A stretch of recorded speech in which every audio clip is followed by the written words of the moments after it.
আওয়ামী দুঃশাসনের পর দেশের মানুষকে স্বস্তি দিতে দলীয় নেতাকর্মীদের প্রতি গঠনমূলক রাজনীতির আহ্বান জানিয়েছেন বিএনপির ভারপ্রাপ্ত চেয়ারম্যান তারেক রহমান। ক্ষমতার পরিবর্তন মানে শুধু রাষ্ট্র ক্ষমতার হাত বদল নয়, বরং রাষ্ট্র রাজনীতির গুণগত পরিবর্তন বলে মন্তব্য করেছেন বিএনপির ভারপ্রাপ্ত চেয়ারম্যান তারেক রহমান। পরবর্তীকালীন সরকার যথাসময়ে জাতীয় নির্বাচনের তারিখ ঘোষণা করবে। শুরুতেই জানিয়ে দেব গুরুত্বপূর্ণ একটি ভয়ঙ্কর সংবাদ। মেজর বজলুল হুদাকে শেখ হাসিনা নিজ হাতে জবাই করেছে। থাকছে বিস্তারিত ভিডিওতে। বেশি কাদালে উড়াল দেব আকাশে, আই বছর গানের একটা লাইন শেখ হাসিনার ভাগ্য নির্ধারণ করে দিয়েছিল। আমরা যারা নিয়মিত রাজনীতির খোঁজখবর রাখি তারা নিশ্চয়ই জানি, শেখ হাসিনার পতনের ঠিক 2 দিন আগে ক্যান্টনমেন্টের হেলমেট হলে সেনাবাহিনী প্রধান ওয়াকারুজ্জামান অফিসার্স অ্যাড্রেস নামে একটা জরুরি সভা আহ্বান করেছিলেন, যেখানে বাংলাদেশের প্রত্যেকটা ক্যান্টনমেন্ট থেকে অফিসাররা যুক্ত হয়েছিলেন।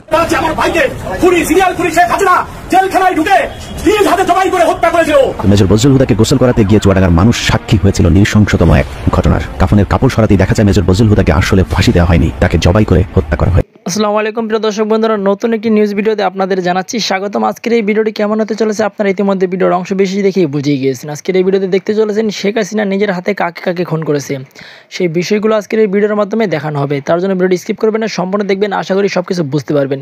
সেই সাথে আজকের এই ভিডিওতে দেখানো হবে গোলাম মাওলা রনি সাহেব একই বলল, হঠাৎ কেন এই কথা বলছে, সেই বিষয়গুলো আজকের এই ভিডিওর মাধ্যমে দেখানো হবে। গোলাম মাওলা রনি যাদের যাদের কথা বলেছে তারা রিমান্ডে যাওয়ার পরে কেন খিলখিল করে হাসছে, এমন কথা কিন্তু বলেছে গোলাম মাওলা রনি সাহেব। প্রিয় দর্শক বন্ধুরা, তাহলে কি তার রিমান্ডে ভালোভাবে আছে? রিমান্ড কি তাহলে শুধু তাদের নামেই? সেই বিষয়গুলো দেখতে পারবেন আজকের এই ভিডিওর মাধ্যমে। সেই সাথে আজকের এই ভিডিওতে দেখতে পারবেন ডক্টর ইউনূস কেন শাস্তি দিতে চাচ্ছে না শেখ হাসিনা এবং আওয়ামী লীগদেরকে, এমন কথাও কিন্তু গণমাধ্যমে ফাঁস হয়ে গিয়েছে। প্রিয় দর্শক বন্ধুরা, বেশি কথা বলবো না, আপনাদের বিস্তারিত ভিডিওতে নিয়ে যাবো। বিস্তারিত ভিডিওটি দেখার আগে একটা রিকোয়েস্ট, যারা এখন এই চ্যানেলটি সাবস্ক্রাইব করে রাখেনি দয়া করে চ্যানেলটি সাবস্ক্রাইব করে দিয়ে পাশে থাকা বেল আইকনটি বাজিয়ে রাখুন। ইতিমধ্যে যারা সাবস্ক্রাইব করে দিয়েছেন সকলকে জানাচ্ছি অসংখ্য ধন্যবাদ। প্রিয় দর্শক বন্ধুরা, চলুন এই ভিডিওতে একটি লাইক দিয়ে আমরা ধারাবাহিকভাবে সেই বিস্তারিত ভিডিওগুলো একের পর এক দেখে আসি। হুদাকে শেখ হাসিনা নিজ হাতে জবাই করেছে। থাকছে প্রমাণ সহ বিস্তারিত ভিডিও। রাত 11:40 ঢাকা কেন্দ্রীয় কারাগারের আশেপাশের এবং কারাগারের অভ্যন্তরে সব বিদ্যুৎ একসঙ্গে চলে যায়। কয়েকটা পত্রিকায় এটা এসেছিল, ঠিক তখন 2টা কালো টিল্ডেড ক্লাসের পাজেরো জিপ ঢুকে কারা অভ্যন্তরে। এর একটা পাজেরোতে ছিল শেখ হাসিনা স্বয়ং। হাসিনা নিজে সেদিন ফাঁসির মঞ্চের সামনে উপস্থিত ছিল 4 জনের ফাঁসি নিজ চোখে দেখার জন্য। শুনে অবাক লাগছে, অনেক পত্রিকা আসছিল যে 2টা ফাঁসির মঞ্চে 2 জন করে ফাঁসি দেওয়া হয়েছিল, এবং এও এসেছিল যে মেজর বজলুল হুদাকে প্রথম ফাঁসি দেওয়া হয়েছিল। আসলে মেজর বজলুল হুদাকে ফাঁসির মঞ্চেই নেওয়া হয়নি, মেজর হুদাকে প্রশাসনিক ভবনের একটি রুমে আটকে রেখেছিল। 2 জন করে 4 জনের ফাঁসির কাজ সমাপ্তির পর হাসিনা যায় মেজর বজলুল হুদার সেই রুমে। সেখানে আগে থেকেই উপস্থিত ছিল সেই কাশিমপুর থেকে আনা হিন্দু জল্লাদ। যেভাবে কোরবানির গরু জবাই করা হয় ঠিক একইভাবে 4 জন মেজর হুদার শরীর চেপে ধরেছিল, আর হাসিনা মেজর হুদার বুকের উপর এক পা দিয়ে চেপে রেখেছিল, আর সেই হিন্দু জল্লাদ জবাই করেছিল। প্রত্যক্ষদর্শীর বর্ণনা থেকে জানতে পারি, জবাইয়ের সময় কিছু রক্ত ফিনকি দিয়ে হাসিনার শাড়ির বেশ কিছু অংশ ভিজে গিয়েছিল। আসলে মেজর বজলুল হুদাকে ফাঁসির মঞ্চেই নেওয়াই হয়নি। হুদার লাশ পরের দিন 10টায় আলমডাঙ্গার হাটবোয়ালিয়া গ্রামে তার নিজ বাড়িতে নেওয়ার আগে কয়েক হাজার পুলিশ, বিডিআর এবং র্যাব অবস্থান নিয়েছিল। লাশ নেওয়ার সঙ্গে সঙ্গে র্যাবের ঊর্ধ্বতন কর্মকর্তারা 5 মিনিটের মধ্যে লাশ দাফনের জন্য চাপ দিতে থাকে তার পরিবারের সদস্যদের। কিন্তু পরিবারের সদস্যরা ও কয়েক লঞ্চ উপস্থিত মানুষের চাপের মুখে র্যাব কর্মকর্তারা পিছু হতে থাকে। কফিন খোলার পর দেখা যায় লাশ অর্ধেক ডুবে আছে রক্তের মধ্যে। আবার গোসল করানোর জন্য লাশ নামানোর পর দেখা যায় মেজর হুদার গলা কাটা, যা জাল বোনার মোটা সুতা দিয়ে সেলাই করা ছিল। মেজর হুদার হত্যার বিরুদ্ধে আন্তর্জাতিক আদালতে হাসিনার মামলা হয়েছে, ফাঁসির অপেক্ষা রয়েছে। আর বেশি কাদালে উড়াল দেব আকাশে, আই বছর গানের একটা লাইন শেখ হাসিনার ভাগ্য নির্ধারণ করে দিয়েছিল। আমরা যারা নিয়মিত রাজনীতির খোঁজখবর রাখি তারা নিশ্চয়ই জানি, শেখ হাসিনার পতনের ঠিক 2 দিন আগে ক্যান্টনমেন্টের হেলমেট হলে সেনাবাহিনী প্রধান ওয়াকারুজ্জামান অফিসার্স অ্যাড্রেস নামে একটা জরুরি সভা আহ্বান করেছিলেন, যেখানে বাংলাদেশের প্রত্যেকটা ক্যান্টনমেন্ট থেকে অফিসাররা যুক্ত হয়েছিলেন। এই সভায় আইয়ুব বাচ্চুর গানের এই লাইনটা গিয়েছিলেন সেনাবাহিনী প্রধান, এবং এর মধ্য দিয়ে তিনি বুঝিয়ে দিয়েছিলেন আন্দোলনের পরবর্তী দিনগুলোতে সেনাবাহিনীর অবস্থান কী হবে, এবং সারা দেশ থেকে যুক্ত হওয়া সেনাবাহিনীর অফিসাররা বুঝে গিয়েছিলেন শেখ হাসিনার ভাগ্যে কী ঘটতে যাচ্ছে। ওই সভায় সেনাবাহিনী প্রধান আরেকটা গানের একটা লাইন গিয়েছিলেন, আমি তো প্রেমে পড়িনি, প্রেম আমার উপরে এসে পড়েছে। তিনি বোঝাতে চেয়েছিলেন যে পরিস্থিতিটা তৈরি হয়েছে এবং সেনাবাহিনীকে যেটা ফেস করতে হচ্ছে সেটা তিনি চাননি, কিন্তু যে পরিস্থিতিটা দেশের মধ্যে বিরাজ করছে এটার প্রভাব সেনাবাহিনীর উপর এসে পড়েছে, এবং সেনাবাহিনী এই পরিস্থিতিতে কি করতে পারে সেটা নির্ধারণ করবার জন্যই সেই বৈঠকটা তিনি ডেকেছেন, যেখানে সেনাবাহিনীর সিনিয়র অফিসারদের চেয়েও জুনিয়র অফিসাররা কথা বলার সুযোগ বেশি পেয়েছিলেন। আন্তঃবাহিনী গণসংযোগ পরিদপ্তর আইএসপিআর এই সভা নিয়ে একটা প্রেস বিজ্ঞপ্তি প্রকাশ করেছিল, যদিও সেখানে এই সভায় কি বিষয়ে আলোচনা হয়েছে, সেনাবাহিনীর প্রধানের বক্তব্য কিংবা অন্যান্য অফিসাররা কি ধরনের মতামত দিয়েছেন সেগুলো কিছুই উল্লেখ করা ছিল না। এখন আমরা জানতে পারছি প্রতিরক্ষা গোয়েন্দা বিভাগের চাপেই আইএসপিআর খুব সংক্ষেপে এই সভার প্রেস বিজ্ঞপ্তি প্রকাশ করেছিল, এবং যেহেতু সেনাবাহিনীর বিষয় এ কারণে বিভিন্ন সূত্রে গণমাধ্যমের কাছে এই সভা সম্পর্কে তথ্য থাকলেও তারা সেটা প্রকাশ করেনি, বরং তারা আইএসপিআর এর দেয়া প্রেস বিজ্ঞপ্তির উপরে ভিত্তি করেই রিপোর্ট প্রকাশ করেছিল। যদিও বাংলা আউটলুক সে সময় আইএসপিআর এর প্রেস বিজ্ঞপ্তির বাইরেও কিছু তথ্য আমাদের সামনে নিয়ে আসে এবং এর উপরে ভিত্তি করে 4 আগস্ট আমার এই চ্যানেলে আমি একটা ভিডিও করেছিলাম, ডেসক্রিপশনে আমি সেই লিঙ্কটা দিয়ে দিব, আপনারা দেখে নিতে পারেন। যদিও সেখানেও খুব বেশি তথ্য ছিল না, যতটুকু আইএসপিআর প্রকাশ করেছিল তার বাইরে এমন কিছু ইঙ্গিত তারা দিয়েছিল যেটা আমাদেরকে একটা ধারণা দিয়েছিল পরবর্তী দিনগুলো চলমান আন্দোলনে সেনাবাহিনী কী ধরনের অবস্থান নিতে পারে। কিন্তু শেখ হাসিনা পদত্যাগ করে পালিয়ে যাবার পর এখন আমরা সেই সভার ডিটেইল জানতে পারছি। এটা সেই সভা যেখানে শেখ হাসিনার ভাগ্য নির্ধারণ হয়েছিল। এটা সেই সভা যেটা নির্ধারণ করেছিল আন্দোলনের পরবর্তী দিনগুলোতে সেনাবাহিনীর ভূমিকা কী হবে। এমনকি আমরা বলতে পারি এটা সেই সভা যে সভা বাংলাদেশের ভবিষ্যৎ নির্ধারণ করেছিল।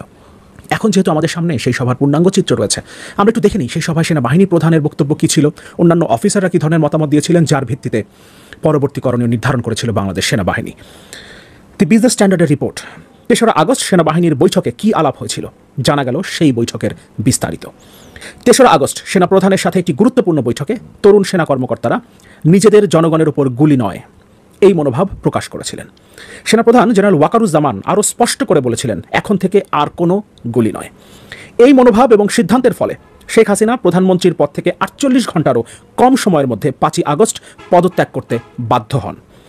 বাংলাদেশের গণমাধ্যম সেনাপ্রধানের সঙ্গে তার কর্মকর্তাদের বৈঠক নিয়ে নিজেদের মধ্যে আলোচনা করলেও প্রতিরক্ষা বিষয়ক অনেক বছরের পুরনো চর্চার কারণে আইএসপিআর অর্থাৎ ইন্টার সার্ভিস পাবলিক রিলেশনস থেকে তথ্য না পাওয়া পর্যন্ত প্রতিবেদন তৈরি করেনি। পরে সংবাদ করলেও বৈঠকের ফলাফল খুব একটা প্রকাশ করতে পারেনি। রাষ্ট্রের স্বাধীনতা ও সার্বভৌমত্বের জন্য গোয়েন্দা কার্যক্রমের উদ্দেশ্যে তৈরি করা একটি বিশেষ সংস্থা, যেটি পূর্ববর্তী সরকারের আমলে একটি দমনমূলক যন্ত্রে পরিণত হয়েছিল, সেই সংস্থাটি থেকে শুধু আইএসপিআর এর সংবাদ বিজ্ঞপ্তি ছাড়া 3রা আগস্টের বৈঠক নিয়ে কিছু লিখতে বা প্রতিবেদন তৈরি করতে নিষেধ করা হয়েছিল। তবে দেশের অস্থির পরিস্থিতির মধ্যেই আইএসপিআর এর সংবাদ বিজ্ঞপ্তি সেনাবাহিনীর অবস্থান পরিষ্কার করে দিয়েছিল। সেখানে সেনাপ্রধান বলেছিলেন বাংলাদেশ সেনাবাহিনী সর্বদা জনগণের স্বার্থে এবং রাষ্ট্রের প্রয়োজনে পাশে দাঁড়াবে। ওই গোয়েন্দা সংস্থার কাছে আইএসপিআর এর সংবাদ বিজ্ঞপ্তি সন্তোষজনক না হওয়ায় সংস্থাটি গণমাধ্যমকে, বিশেষত বেসরকারি টেলিভিশন চ্যানেলগুলোকে বিজ্ঞপ্তির জনগণের পাশে দাঁড়ানো অংশটি ব্যবহার করতে নিষেধ করে। সকল গণমাধ্যম না হলেও বেশ কিছু ইলেকট্রনিক মিডিয়া এই নির্দেশ পালন করে জনগণের পাশে দাঁড়ানো শব্দগুলো তাদের ব্রেকিং নিউজ টিকার থেকে মুছে দেয়। আইএসপিআর এর সংবাদ বিজ্ঞপ্তিতে সেনাপ্রধানের বক্তৃতার কয়েকটি বাক্য উল্লেখ করা হয়েছিল, কিন্তু টিবিএস সেই সময় আরও অতিরিক্ত তথ্য সংগ্রহ করে। টিবিএস সেনাবাহিনীর বিভিন্ন পদমর্যাদার কর্মকর্তার সাথে কথা বলে বিস্তারিত তথ্যে জানতে পারে বৈঠকটি 3রা আগস্ট দুপুর 1:30টায় শুরু হয়ে 10 মিনিটের বিরতি দিয়ে 1.5 ঘন্টা চলেছিল। সেনাপ্রধান জেনারেল ওয়াকারুজ্জামান প্রায় আধা ঘন্টার একটি উদ্বোধনী বক্তব্য দেন, যেখানে তিনি ব্যাখ্যা করেন কেন সেনাবাহিনীকে সরকারের নির্দেশনা অনুযায়ী সিভিল প্রশাসনের সহায়তায় নিয়োগ করা হয়েছে। তিনি বলেন সরকার যদি সেনাবাহিনীকে সংকট মোকাবেলায় নিয়োজিত করে তাহলে তারা সেই আদেশ মানতে বাধ্য। তবে তিনি যোগ করেন তার সেনারা কাউকে হত্যা করেনি। পরিস্থিতি নিয়ন্ত্রণের জন্য কতগুলো গুলি এবং ফাঁকা গুলি চালানো হয়েছে তার পরিসংখ্যানও তিনি বৈঠকে তুলে ধরেন। এক পর্যায়ে সেনাপ্রধান 2টি গানের কথা উল্লেখ করেন। একটি গান ছিল আমি তো প্রেমে পড়িনি, প্রেম আমার ওপরে পড়েছে, যা দিয়ে তিনি বোঝাতে চেয়েছিলেন যে তিনি কোনো ঝামেলা ডাকেননি, বরং ঝামেলা নিজেই তার এবং সেনাবাহিনীর সামনে এসেছে। আরেকটি গান ছিল প্রয়াত সঙ্গীত শিল্পী আয়ুব বাচ্চুর, আর বেশি কাদালে উড়াল দেব আকাশে, যা দিয়ে সেনাবাহিনীর কর্মকর্তারা বুঝতে পেরেছিলেন তিনি কি বোঝাতে চাচ্ছেন। বক্তব্য শেষে সেনাপ্রধান বিভিন্ন পদমর্যাদার কর্মকর্তাদের বাস্তব অভিজ্ঞতা শোনানোর জন্য আমন্ত্রণ জানান। ব্রিগেডিয়ার জেনারেল এবং এর চেয়ে ঊর্ধ্বতন কয়েকজন কর্মকর্তা হাত তুললেও সেনাপ্রধান তাদের নিরুৎসাহিত করেন এবং তরুণ কর্মকর্তাদের কথা শোনার প্রতি জোর দেন। এতে একজন লেফটেন্যান্ট কর্নেল টিবিএসকে বলেন কয়েকজন ঊর্ধ্বতন কর্মকর্তা হতাশ হলেও জুনিয়র কর্মকর্তারা তাদের মতামত প্রকাশ করার সাহস পান। 6 থেকে 7 জন কর্মকর্তা নিজেদের বাস্তব অভিজ্ঞতা শোনান। বক্তব্যে একজন কর্মকর্তা উল্লেখ করেন খুলনায় সেনাবাহিনীর প্রতি এমন একটি শব্দ ব্যবহার করা হয়েছে যা স্বাধীন বাংলাদেশে কখনো হয়নি। তখন তিনি প্রশ্ন করেন কিসের জন্য। রাজশাহীর একজন নারী সেনা কর্মকর্তা বাংলায় একটি আবেগপূর্ণ বক্তৃতা পাঠ করে বলেন দেশের সব মাকে মৃত্যু স্পর্শ করেছে এবং সব মা কাঁদছেন। তিনি মীর মুগ্ধর প্রতিবেশী ছিলেন, যে মুগ্ধ ঢাকার উত্তরায় আন্দোলনকারীদের মধ্যে পানি বিতরণ করার সময় নিহত হন। এই মুগ্ধ সাইদদের নাম এখনও যখন আমরা উচ্চারণ করি তখন আসলে এক ধরনের আবেগ আমাদের মধ্যে কাজ করে, কারণ সেই ছবি যে আন্দোলনটা শুরু হয়েছিল কোটা না মেধা, মেধা মেধা, এখন সেই মেধা নিয়ে ছাত্রদের যে অবস্থান সেটা সাংঘর্ষিক। আজকে আমরা দেখলাম গতকালকে একটা টিম শিক্ষা মন্ত্রণালয়ে ঢুকলো, সেখানে গিয়ে একটা অস্থিতিশীল পরিবেশ তৈরি করলো। আজকে আরেকটা টিম মাঠে নামছে। মাঝখান থেকে সার্জিসের অবস্থানটা আসলে কি? সকল কিছু মিলিয়ে এই বৈষম্য বিরোধী ছাত্র আন্দোলনে কয়েকটা সেক্টর আলাদা আলাদা ভূমিকা রেখেছে। এর মধ্যে একটা আছে এইচএসসির যে পরীক্ষার্থীদের সেক্টর, তারা একটা, অনার্স মাস্টার্সে যারা আছেন তাদের একটা, আমজনতা তারা একটা, রাজনৈতিক দলগুলো তারা একটা। তবে টোটাল আন্দোলনটাকে লিড করে আজকের এই জায়গায় কিন্তু নিয়ে আসার পেছনে সবারই ভূমিকা আছে। কিন্তু যেই আন্দোলনটা শুরুয়াতটাই হলো মেধার জন্য, আজকে গতকালকে যে সিদ্ধান্ত, ছাত্ররা এক ধরনের জোরপূর্বক পরিস্থিতিটাকে কাজে লাগিয়ে যে সিদ্ধান্তটা আদায় করেছে, আমি এটার বিপক্ষে অবস্থান করছি। সার্জিস যে সিদ্ধান্ত নিয়েছে আমিও সেটার পক্ষে, নটরডেমের শিক্ষার্থীরা যে সিদ্ধান্ত নিয়েছে আমিও ব্যক্তিগতভাবে ওইটারই পক্ষে। দর্শক, গতকালকে এইচএসসি এবং সমমানের অবশিষ্ট পরীক্ষাগুলো বাতিল ঘোষণা করার জন্য সচিবালয়ে বা শিক্ষা বোর্ডের মধ্যে একদল শিক্ষার্থী ঢুকে গেল, হাজার হাজার শিক্ষার্থী। আর তাদের এই চাপের পরে আমরা দেখলাম যে একটা আদেশ জারি করা হয়েছে। এতে সই করেছিলেন আন্তঃশিক্ষা বোর্ড সমন্বয় কমিটির সভাপতি এবং ঢাকা মাধ্যমিক এবং উচ্চ মাধ্যমিক শিক্ষা বোর্ডের চেয়ারম্যান অধ্যাপক তপন কুমার সরকার। সেই প্রজ্ঞাপনটাতে বলা হয়েছে, অনিবার্যত কারণবশত এইচএসসি এবং সমমান পরীক্ষা 2024-এর স্থগিত পরীক্ষাসমূহ বাতিল করা হলো, আর সবাইকে মোটামুটি অটো পাস দেওয়া হচ্ছে। আর এই বাকি বিষয়গুলোর ফল কিভাবে তৈরি এবং প্রকাশ করা হবে তা নিয়ে এখনো কোনো সিদ্ধান্ত হয়নি। সব বোর্ড এটা নিয়ে আলোচনা করে শিক্ষা মন্ত্রণালয় এই বিষয়ে নির্দেশনা দিবে, তারপর ফলাফল কিভাবে তৈরি হবে সেটা নিয়ে আপনার একটা কি বলা হয় যে আলোচনা হবে। আচ্ছা, যখন এই পরিস্থিতি, সার্জিস মনে করছে যে এই সিদ্ধান্তটা ভুল, আমিও কিন্তু ভুলই মনে করি। দেখেন, যেই ছাত্রগুলো আহত বা পরীক্ষায় পড়াশোনা যাদের হ্যাম্পারিং হয়েছে, এটার জন্য একটু সময় দেওয়া যেতে পারে। আহত শিক্ষার্থীদের জন্য আরও একটু সময় বর্ধিত করা যেতে পারে, অথবা হাসপাতালে বসে যেন পরীক্ষা দিতে পারে সেই সুযোগটা দেওয়া যেতে পারে। কিন্তু পরীক্ষা টোটালি না দিয়া যে মেধার জন্য চিন্তা করলা, এখন অটোপাসে একটা কোটা নিয়া তোমরা কেন ভাই এই সাপোর্টটা নিবা? পড়ালেখা তো মানে চাঙ্গে উঠছেই। এখন এইচএসসির যারা শিক্ষার্থী আছো তারা সবাই কি একমত না? আজকে আমরা দেখছি পরীক্ষা ফেরাতে নটরডেম শিক্ষার্থীরা আবার আন্দোলনের ডাক দিয়েছে। গতকালকে যারা গিয়েছিল শিক্ষা মন্ত্রণালয়ে পরীক্ষা বাতিলের জন্য, আর সিদ্ধান্তটা আসার পরে নটরডেমের শিক্ষার্থীরা মনে করছে পরীক্ষাটা হওয়া উচিত, আসলেই কিন্তু হওয়া উচিত। এখন নটরডেমের শিক্ষার্থীরা কি বলছে, দেশের বর্তমান পরিস্থিতি বিবেচনায় চলমান যে পরীক্ষাটাকে বাতিল করেছে শিক্ষা মন্ত্রণালয়, আর সেটা নিয়ে তাদের বক্তব্য হচ্ছে পরীক্ষা নেওয়া হোক। আজকে নটরডেম কলেজের সাধারণ শিক্ষার্থীদের এক বিবৃতি সামনে এসেছে, তারা বলছে যেন এই সিদ্ধান্ত প্রত্যাহার করা হয়। বিবৃতিতে বলা হয়েছে, 2024 সালের এইচএসসি পরীক্ষা নিয়ে উদ্ভূত পরিস্থিতিতে সব পক্ষের সঙ্গে আলোচনা না করে একপাক্ষিকভাবে যে প্রজ্ঞাপন জারি করা হয়েছে তা নটরডেম কলেজের ছাত্র সমাজ প্রত্যাখ্যান করেছে। বৈষম্য বিরোধী ছাত্র আন্দোলন সংগঠিত হয়েছিল মেধার বিজয় সুনিশ্চিত করার জন্য। পরীক্ষা না দিয়ে পরিশ্রমী শিক্ষার্থীদের মেধার যে অবমূল্যায়ন করার সিদ্ধান্ত নেওয়া হয়েছে তা অযৌক্তিক। তারা 3টা দফা ধরছে এখানে, যে উদ্ভূত পরিস্থিতিতে দ্রুততম সময়ের মধ্যে পরিস্থিতি অনুকূলে এনে বাকি পরীক্ষাগুলোর আয়োজন করতে হবে।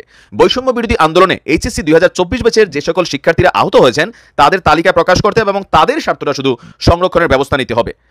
আর আপনার যৌক্তিক সময়ের পর পরীক্ষার অংশগ্রহণ করবেন নাকি কর্তৃপক্ষ তাদের অটো প্রমোশন দেবেন সেটা হবে আলাদা, তবে আপনার পরীক্ষাটা হওয়া উচিত। আমিও মনে করি পরীক্ষা হওয়া উচিত। যে কোনো একটা ছাত্রের ইন্টারমিডিয়েটের রেজাল্টটা যদি ভালো না হয় তার ভবিষ্যৎ অনিশ্চিত। দেশের বাইরে স্টুডেন্ট ভিসাতে যাবেন, অটোপাসের সার্টিফিকেট দেখলে ভিসা হবে না। তো সার্জিসের বক্তব্য হচ্ছে যে প্রেশার ক্রিয়েট করা, যে মানে সিদ্ধান্তটা নেওয়া হয়েছে যে সকল ছাত্রছাত্রীরা নিছে, এটার বিরোধিতা সার্জিসও করছে। তা আমার মনে হয় পরীক্ষা হওয়া উচিত। সাধারণ ছাত্রছাত্রী মেধার মাধ্যমে তাদের মূল্যায়ন হতে হবে। এই অটোপাসের চান্স নেওয়া যাবে না, এইসব দিন শেষ করতে হবে। মানে একটা সরকার বসতে না বসতে এক এক জনের এক এক দাবি দেওয়া, আবদার, রাস্তাঘাট দখল, থাপড়াইয়া বিদায় করতে হবে অনেক জায়গা থেকে এদেরকে। এগুলো কিন্তু পরিস্থিতিটা খারাপের দিকে নিয়ে যাচ্ছে। একটা সরকার বসছে, তাদের কার্যক্রমকে ব্যাহত করছে। একটা সুযোগ সন্ধানী মহল কিন্তু সবসময় ছিল, যারা পড়াশোনা করে নাই, তাংফাং করে, ফেসবুক টিকটক করে, এরা এখন চাচ্ছে এই চান্সটাকে কাজে লাগাইতে। এটাকে শক্তভাবে প্রটেস্ট করতে হবে। ভালো থাকুন। আর সমন্বয়ক যারা আছেন, এগুলাকে কঠিন হাতে মোকাবেলা করতে হবে, নয়তো কিন্তু এগুলা পজিটিভ থেকে নেগেটিভ অবস্থান তৈরি হয়ে যাবে, গার্জিয়ানরা বিরক্ত হবে। প্রায় অনেকগুলো গণমাধ্যমে এসেছে, আর সামাজিক মাধ্যম তো বলতে গেলে রীতিমতো ট্রল হচ্ছে বিষয়টি নিয়ে। সেটা হলো আওয়ামী লীগ সরকারের 2 জন খুবই গুরুত্বপূর্ণ ব্যক্তি, জনাব সালমান এফ রহমান এবং জনাব আনিসুল হক, সাবেক আইনমন্ত্রী, আর আরেকজন হলেন প্রধানমন্ত্রীর যে বাণিজ্য বিষয়ক, শিল্প ও বাণিজ্য বিষয়ক উপদেষ্টা। তো আইনমন্ত্রী বলতে গেলে সারা বাংলাদেশ চালিয়েছেন। তিনি অর্থনীতি বুঝতেন, তিনি ব্যবসা বাণিজ্য বুঝতেন, ব্যাংক বিমা থেকে শুরু করে এমন কোনো বিষয় নেই, A to Z সমস্ত সিন্ডিকেটের মাস্টার মাইন্ড হোতা ছিলেন জনাব আনিসুল হক। এবং আপনারা বেশ কয়েকটা টেলিফোনের যে কথাবার্তা ইতিপূর্বে ভাইরাল হয়েছিল, সেটা হলো জয়কে ব্যবসা দেওয়ার জন্য বা জয়ের দুর্নীতির যে পথ এটি প্রশস্ত করার জন্য সালমান এফ রহমান এবং আনিসুল হক টেলিফোনে একটি ব্যবসায়িক আলোচনা করেছিলেন। আমার যতটুকু মনে পড়ে একটি নয়, পরপর 2টো এরকম টেলিফোনের সংলাপ, যেখানে সালমান বলেছিল এটা জয়ের প্রজেক্ট। আবার আনিসুল হক ঠিক সেটাকে কিভাবে বলেছেন এটা ওই সময়টিতে ওইভাবে বলা সম্ভব হয়নি। কিন্তু এখন এদের যে পরিণতি, সেই পরিণতির প্রেক্ষিতে সেই আনিসুল হকের ব্যাংকের মালিক হওয়া, কোর্ট কাছারি থেকে ঘুষ খাওয়া, নিয়োগ বদলি থেকে ঘুষ খাওয়া, প্রতিদিন তার একটা ফুর্তি করার জব অফিস ছিল, সেখানে প্রতিদিন কোটি কোটি টাকা বস্তায় বস্তায় সেখানে জমা হতো। তো এই বিষয়গুলো এই বিষয়গুলো এখন মানুষের মুখে মুখে। তো সেই আনিসুল হক এখন ডিবি হেফাজতে রয়েছেন এবং তিনি যেটি করছেন তা হলো তাকে কোনো প্রশ্ন করলে তিনি হাসছেন, এইভাবে আসছে। তো খিলখিলিয়ে হাসা মানে উচ্চস্বরে হাসা, এটা আমি এখানে যুক্ত করেছি মনের দুঃখে, ক্ষোভে এবং অভিমানে। কেন এটা পরে বলছি। দ্বিতীয় যে লোকটি সেটি হলো সালমান এফ রহমান। তো তিনি মূলত বেক্সিমকো গ্রুপের কর্ণধার হলেও বলতে গেলে বাংলাদেশের কোথাও যদি সেলুনের ব্যবসা থেকে একটা সেলুন স্থাপন করে 2 পয়সা আয় করা যাবে এবং খুব ভালো চলছে একটা সেলুন, এই খবর সালমানের কানে চলে গেলে ওই নাপিতের দোকান দখল করার জন্য তিনি সর্বশক্তি নিয়োগ করতে রাজি ছিলেন। এভাবে জমি দখল, ব্যবসা বাণিজ্য দখল, ব্যাংক দখল, বিমা দখল, এরপর সরকারি বিভিন্ন সুযোগ সুবিধা, এগুলো ডাকাতি করার জন্য এই লোকটির কোনো জুড়ি ছিল না। আপনার কক্সবাজারে একটি ভালো জমি আছে, সালমানের নজরে পড়েছে, আপনার ঘুম হারাম হয়ে গিয়েছে। একটা ইন্ডাস্ট্রি আছে, ওষুধ কারখানা আছে, ভালো ব্যবসা বাণিজ্য করছে, ওটা দখল করার জন্য সালমান তার সর্বশক্তি নিয়োগ করেছে। এখানে কে আওয়ামী লীগ করে, কে বিএনপি করে, কে জামাত করে, এটা কোনো বিষয় নয়। তার কবলে পড়ে কত মানুষ প্রাণ নিয়ে দেশ থেকে পালিয়েছে। একটা ছোট্ট উদাহরণ দিই। বিএনপির মুসাদ্দেক আলী ফালু, এনটিভির মালিক, তার খবরাখবর সবাই কম বেশি জানেন। বিএনপি জমানাতে তিনি অঢেল অর্থবিত্তের মালিক হয়েছিলেন এবং তার যে কোম্পানিগুলোর মধ্যে একটা কোম্পানি ছিল সিরামিক কোম্পানি। তো সেই কোম্পানিটি সালমান নিয়ে নিল এবং কিভাবে নিয়ে নিল এটি মুসাদ্দেক আলী ফালুর কাছ থেকে আমি যেভাবে শুনেছি আমার কাছে মনে হয়েছে রীতিমতো নাটক।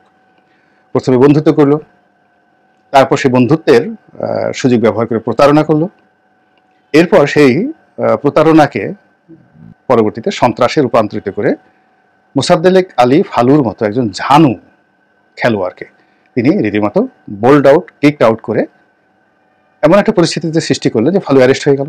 যান নিয়ে টানাটানি, পরে তিনি এই বাংলাদেশ থেকে পালিয়ে গেলেন, দুবাইতে তিনি পালিয়ে গেলেন। এভাবে শেষের দিকে তিনি এতটা বেপরোয়া হয়ে পড়েছিলেন যে এস আলমের সঙ্গেও তার জীবন নিয়ে টানাটানি। এই যে নগদ নামক যে প্রতিষ্ঠানটি, এটির সঙ্গে অনেকে জড়িত ছিল।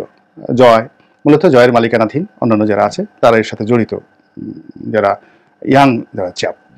এই প্রতিষ্ঠানটিও দখল করার জন্য সালমান উঠে পড়ে লাগলো এবং এই ইয়াংরা শেষ পর্যন্ত প্রাণ বাঁচাতে কেউ দেশ ছেড়ে পালালেন, আর তাদের এই প্রতিষ্ঠানটা রক্ষা করার জন্য আরেক অলিগার সামিট গ্রুপের আশ্রয় নিলেন। তো এইরকম আওয়ামী লীগের মধ্যে এই লোকটি অনেকের জীবন হারাম করে দিয়েছিলেন এবং তার মূল কাজই ছিল সারাক্ষণ প্রধানমন্ত্রীর অফিস পাহারা দিয়ে রাখা। ইনিও এখন এই ডিবি অফিসে। তো সেখানে আসলে কি হচ্ছে না হচ্ছে টুকটাক কিছু খবরাখবর আসছে। যে খবর আসছে সেটা হলো সালমান অনুতপ্ত নন। তিনি যে কর্মকাণ্ড করেছেন তার কাছে মনে হয়েছে তিনি সঠিক কর্মটি করেছেন। দেশ জাতির উন্নয়নে, আওয়ামী লীগের উন্নয়নে সব কাজ তিনি করেছেন এবং তিনি সঠিক কাজ করেছেন। কেউ কেউ বলার চেষ্টা করছেন যে তিনি মূলত বিশ্বাসই করছেন এখন যে আওয়ামী লীগ ক্ষমতায় নেই। তার কাছে মনে হচ্ছে তিনি স্বপ্ন দেখছেন। আর স্বপ্ন দেখলে মানুষ যেটা হয় এলোমেলো কথা বলে, আর ঠিক ওইরকম সাদ্দামের মতো। সাদ্দাম সে সময়টাতে বলেছিলেন যে আমি নির্বাচিত বৈধ প্রেসিডেন্ট, বিচারক উদ্দেশ্য করে বলেছিলেন যে হু আর ইউ, আমি তোমার প্রেসিডেন্ট, তুমি আমার বিচার করতে কে। এখন সালমান এফ রহমানের কদম বসে নিয়েছে, আমরা তাকে ঠাট্টা করে দরবেশ বলতাম, কিন্তু যারা ক্ষমতালোভী, যারা বিপদে পড়েছে, তারাও সবাই তার কাছে আত্মসমর্পণ করেছে এবং তার কদম বসে নিয়েছে। এখন যেমন ধরুন এই মুহূর্তে বাংলাদেশে যে সরকার চলছে, এটিকে প্রথম আলোর সরকার বলে অনেকে টিটকারি করছে, ডেইলি স্টারের সরকার বলে টিটকারি করছে, এটিকে দ্বিতীয় 1/11 একটা পরিবেশ পরিস্থিতি অনেকে বলছে। তো বাস্তবতা হলো যে প্রথম আলোতে যারা কলাম লিখতেন এবং প্রথম আলো যাদেরকে প্রমোট করেছে বিভিন্ন সময়টিতে, কিছু হলেই এই লোকগুলো কথা বলতেন এবং তাদের লেখালেখি প্রকাশ করে প্রথম আলো একটা জনমত তৈরি করার চেষ্টা করেছেন এবং এদেরকে জ্ঞান, গরিমায়, বুদ্ধিতে প্রথম আলো প্রচার করেছে যে এদের শ্রেষ্ঠতর লোক আর বাংলাদেশে নেই। ডক্টর মোহাম্মদ ইউনূস, গ্রামীণ ব্যাংক, আদিলুর রহমান, আসিফ নজরুল, ফয়জুল করিম, এরপরে আলিমা মজুমদার, যারা আছেন, এই যে বাংলাদেশ ব্যাংকের যে গভর্নর হলো যিনি হলেন হাসান এস মনসুর, এই মানুষগুলোকে তৈরি করেছে প্রথম আলো। এখন প্রথম আলোর বিরুদ্ধে আবার অভিযোগ হলো তাদেরকে তৈরি করেছে ভারত, ভারতের টাকায়, ভারতের দালালি করে প্রথম আলো, ডেইলি স্টার চলে। তো যার জন্য এখানে এক ঘরে দুজন স্ত্রী থাকলে যেভাবে তাদের মধ্যে রেশারেশি হয় সতীন, ঠিক তদ্রূপ ভারতের দালাল শেখ হাসিনা। তো তিনি সঙ্গতির কারণে ভারতের অন্য দালাল প্রথম আলো এবং তাদের মালিক যারা আছে এবং সাংবাদিক তাদেরকে দুই চোখে তিনি দেখতে পারতেন না। এই প্রথম আলোকে শেষ করার জন্য সর্বোচ্চ চেষ্টা করা হয়েছে এবং পরিবেশ পরিস্থিতি একটা এমন সময় এসেছিল যে সালমান এফ রহমানের বিরুদ্ধে সর্বশক্তি নিয়োগ করে প্রথম আলো গ্রুপ তারা বিভিন্ন খবর প্রকাশ করলেও শেষ পর্যন্ত এই প্রথম আলোর মালিকেরা সালমানের সঙ্গে সমঝোতা করে, তার সঙ্গে দেখা সাক্ষাৎ করে, কুলাকুলি করে এবং প্রথম আলোর মালিকদের একেবারে হাস্যজ্জ্বল ছবি সারা বাংলাদেশ দেখেছিল। তো এই ছিল সালমান এফ রহমানের ক্ষমতা। তো সেই সালমান এফ রহমান এখনো বিশ্বাস করতে পারছেন না যে ডিবি অফিসে তিনি শুয়ে আছেন, ডিবির দেয়া খাবার খাচ্ছেন, প্রশ্ন করতে হচ্ছেন এবং তাকে যেভাবে ধরা হয়েছে এই জিনিসগুলো তিনি বুঝতে পারছেন না এবং এই ধরনের সাইকোলজিক্যাল যে বিভ্রান্তি এটা হতে পারে। দ্বিতীয় যেটি বলছিলাম যে খিলখিলিয়ে হাসছেন, হাসির যে কারণ সেটা হলো তিনি প্রথমত পাগল হয়ে যেতে পারেন। আনিসুল হক এ কি হলো, এও কি সম্ভব, উন্মাদে পরিণত হয়ে যেতে পারেন, অথবা তিনি নাটের গুরু হিসেবে তিনি জানেন যে এই তার যে অবস্থানটি এটি বেশি দিন প্রলং করবে না, এরকম অবস্থা চলবে না, তিনি আবার বের হবেন, আবার ক্ষমতা পাবেন অথবা নিরাপদ থাকবেন। এর কারণ হলো এই রাজনীতির যে কূটচাল সেই কূটচালের একদম কেন্দ্রে তিনি অনেকদিন ছিলেন। যে দিল্লির সঙ্গে বাংলাদেশের সম্পর্ক, বাংলাদেশের সঙ্গে এই প্রথম আলোর সম্পর্ক, প্রথম আলোর সঙ্গে বর্তমান সরকারের সম্পর্ক, বর্তমান সরকারের সঙ্গে দিল্লির সম্পর্ক, এই জিনিসগুলো আওয়ামী লীগ সরকারের অনেক লোক মোটা মাথার ছিলেন, কিন্তু যারা সত্যিকার অর্থে বুঝতে পারতেন তাদের মধ্যে এই আনিসুল হক অন্যতম। এই ভদ্রলোকের বাবা বাংলাদেশের খুব নাম করা প্রথিতযশা ক্রিমিনাল লয়ার ছিলেন, মানে ফৌজদারি যে মামলাগুলো তিনি পরিচালনা করতেন এবং ফৌজদারি মামলা পরিচালনার ক্ষেত্রে তিনি স্বাধীনতার পরে সবচেয়ে শীর্ষস্থানীয় আইনজীবী ছিলেন। এবং আনিসুল হকও যে মামলাগুলো পরিচালনা করতেন মূলত ফৌজদারি মামলা। তো ফৌজদারি মামলা যারা পরিচালনা করেন অপরাধীদের নিয়েই মূলত তাদের কাজ কারবার, এবং ইংরেজিতে যেটিকে বলা হয় ক্রিমিনোলজি, আইন বিজ্ঞান, মানে যাকে বলা হয় অপরাধ বিজ্ঞান, আর যেটাকে ক্রিমিনাল অ্যাক্ট, যেটা ফৌজদারি দণ্ডবিধি। তো এই দুটো বিষয় আনিসুল হক জানেন, ভালো করে জানেন, এবং তিনি ছাত্র হিসেবেও ইংল্যান্ডের সবচেয়ে যে রাজকীয় এবং সবচেয়ে দামি কলেজ কিংস কলেজ অক্সফোর্ডের অধীন, এবং ওখানে রাজাবাসার ছেলেরা এবং মেধাবী ছেলেরা তারা সেখানে পড়াশোনা করে। মানে টাকা থাকলে আপনি সেখানে পারিবারিক কোটায় সেখানে ভর্তি হতে পারেন। অক্সফোর্ড, ক্যামব্রিজ, হার্ভার্ড, এখানে পৃথিবীর সকল রাজাবাসা ধনীদের ছেলেরা পড়েন, এদের একটা কোটা থাকে। আরেকটা হলো এখানে চান্স পেতে হলে খুব মেধা লাগে, প্রচণ্ড মেধা লাগে। এখন তিনি কোটা বা কোটার আন্ডারে তিনি ভর্তি হয়েছেন না মেধায় হয়েছেন আমি সেটা বলতে পারবো না।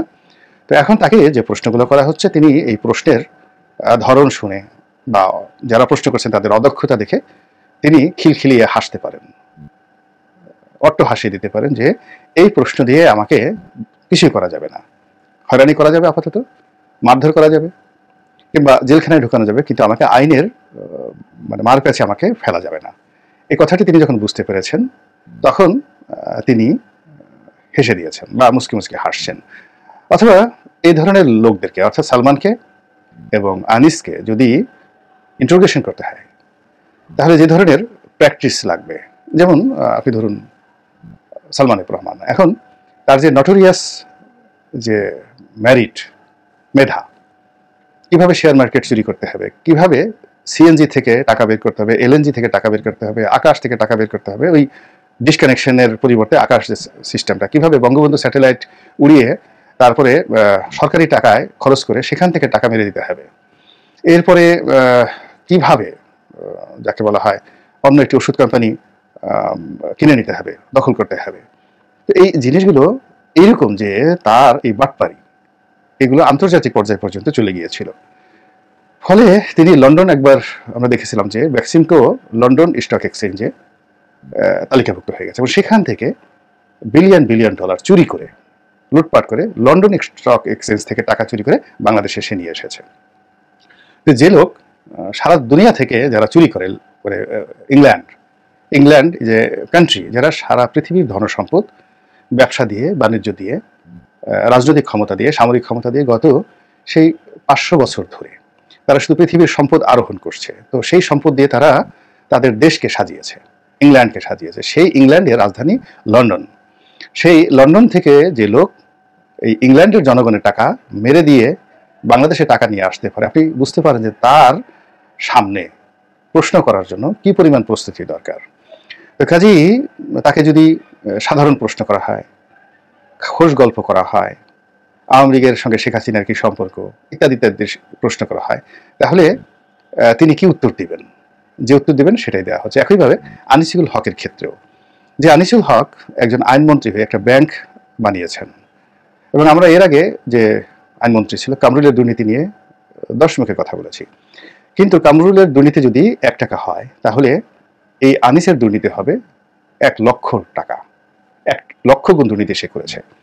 পুরো আইনাঙ্গন, বিচারাঙ্গন, সংসদ থেকে শুরু করে যেখানে যেখানে টাকা উপার্জন করা যায় সবকিছু সে করার পর আবার সালমানের সঙ্গে যোগ দিয়েছে, এবং সালমানের অনেক অপকর্মের সঙ্গে সে সম্পৃক্ত ছিল, ব্যবসায়িকভাবে, কমিশন নেওয়ার ক্ষেত্রে, লোক ঠকানোর ক্ষেত্রে। তো এই কাজগুলো তিনি করেছেন। তো সেইগুলো যদি আপনি না জেনে তাকে যে মামলায় গ্রেপ্তার করেছেন কিংবা তার কাছে যে ধরনের প্রশ্ন করেছেন সেগুলো শুনে তিনি যদি হাসেন, এবং সেই হাসি, মুচকি হাসি, এটা খুব ছোট হয়ে যাবে। তার উচিত একেবারে সালাউদ্দিন কাদের চৌধুরীর মতো খিলখিলিয়ে হাসা। এখন সেই খিলখিলিয়ে হাসা তিনি হাসছেন কিনা যারা ইন্টারোগেশন করছেন তারাই ভালো জানেন। আল্লাহ আমাদের সবাইকে হেদায়েত দান করুন এবং হেফাজত করুন। আসসালামু আলাইকুম ওয়া রাহমাতুল্লাহ। প্রিয় দেশবাসী, শুরু থেকে শেষ পর্যন্ত যারা এই ভিডিওটি দেখেছেন সকলকে জানাই অসংখ্য অসংখ্য ধন্যবাদ। যারা এরকম নিউজ ভিডিও পেতে পছন্দ করেন তারা অবশ্যই এই চ্যানেলটি সাবস্ক্রাইব করে পাশে থাকা বেল আইকনটি বাজিয়ে দিবেন। যারা এখনো এই ভিডিওটি শেয়ার করেননি, এই ভিডিওটি দ্রুত শেয়ার করে সকলকে দেখার সুযোগ করে দিন। আজকের মতন এই পর্যন্ত, দেখা হচ্ছে পরবর্তী কোনো ভিডিও নিয়ে ইনশাল্লাহ।